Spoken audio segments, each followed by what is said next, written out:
Hello. A little tired today, but I'm going to try to play better chess than yesterday. I've got a Queen's Gambit so far. And a Slav defense. Let's go knight f3, knight c3. He should take on c4, I think. He didn't. Okay.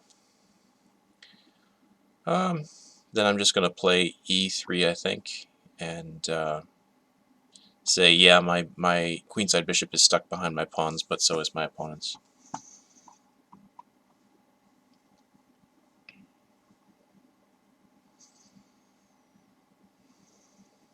I'm never entirely sure what to do in this kind of situation. I could play e4, but then he's going to take twice and play knight f6, and my light squared bishop's going to have to move. But if I don't, he's going to play c5 pretty quickly. Let's just castle and go from there.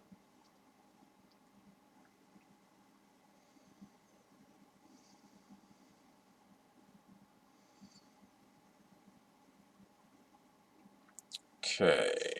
I really want to get my dark squared bishop out.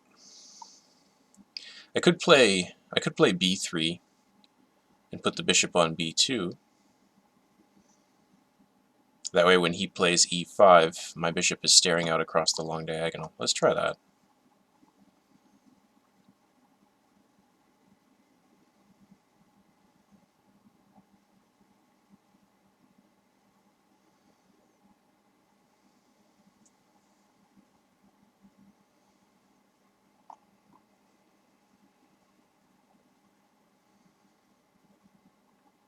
Okay, and here comes e5.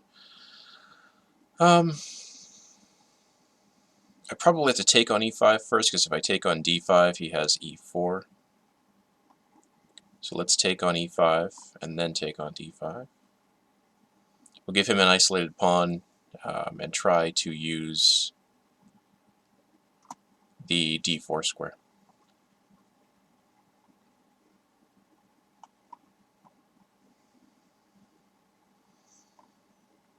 Okay, knight b5 opens up the dark squared bishop and gets my knight ready to jump into d4, and it threatens the bishop on d6.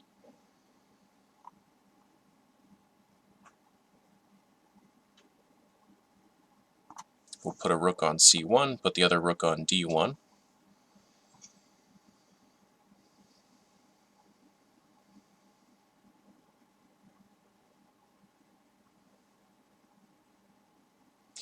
If this works out, maybe I'll try to do this in general in these d-pawn openings in which I have slightly more space.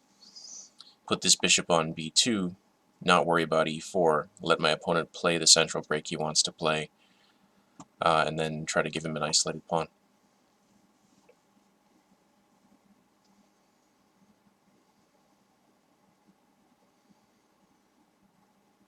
Alright, so he's kicking that knight, but the knight wants to go to d4 anyway. And this helps guard the f5 square, so his light squared bishop has a harder time developing.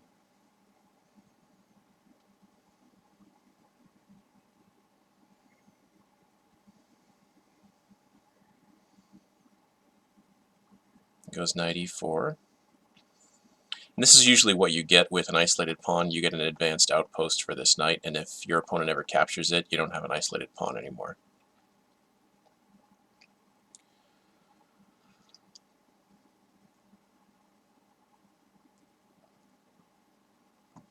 I want to use both my rooks. How am I going to do that? Let's just play rook c2 and double.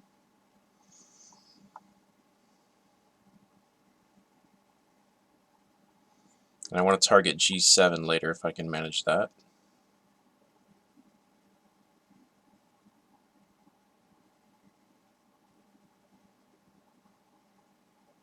Okay, after rook fc1, g5, rook takes c8. How am I doing? I think I'm doing well, so let's do that. So he plays bishop d7.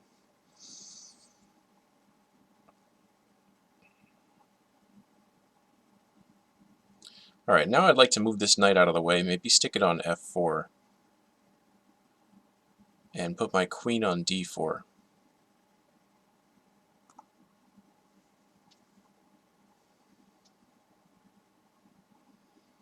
And I have to play faster to avoid a loss on time.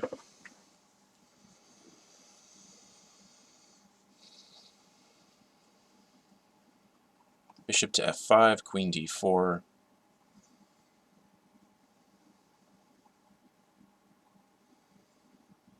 Knight f6, rook somewhere, rook d2, I guess.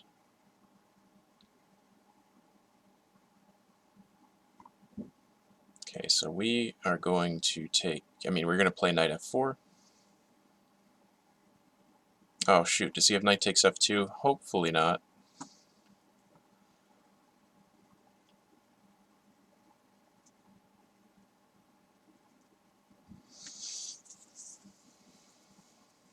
Gotta watch out for knight takes f2 though. Let's play bishop to d4, get rid of this bishop so I don't have to worry about things on that diagonal anymore, especially now that his light squared bishop is passive.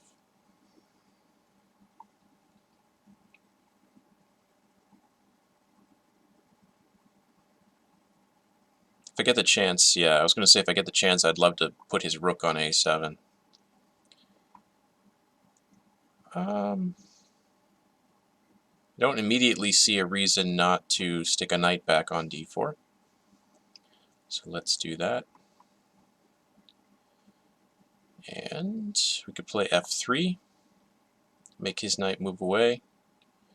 Could also stick this rook on that square. Okay. Let's play f3.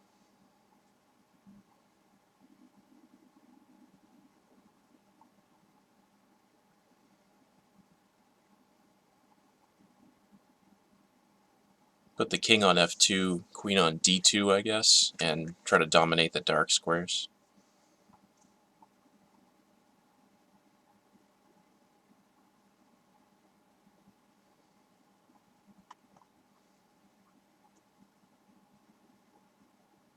Uh-oh, is g5 a move? Yeah, it may be. Maybe I should have played knight to f5.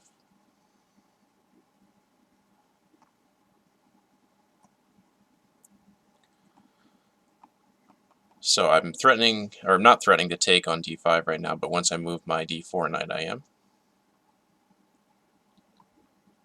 So let's move that knight and threaten knight e7, threaten the pawn on d5.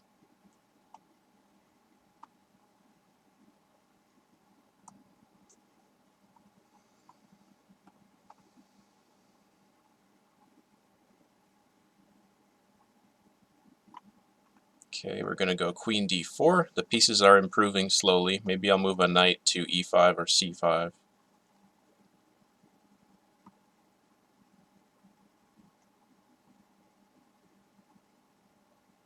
Queen a7 is interesting.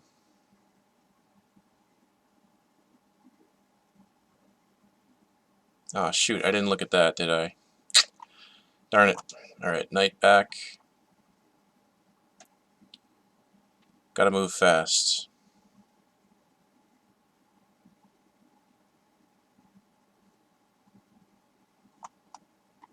Put the queen back on d4. Knight to e5. Other knight back to d3. Put that one on c5.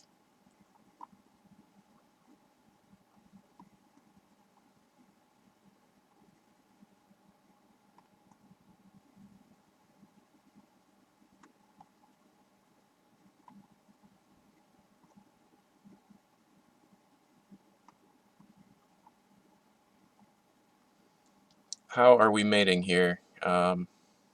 This one?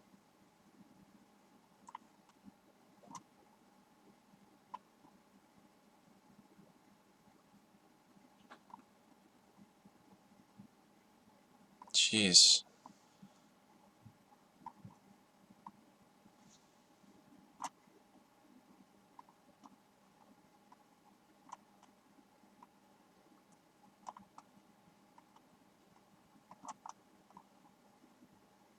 Oh, I got checkmated instead. Interesting game near the end there. I'm sure both sides had chances. Alright, thank you for watching.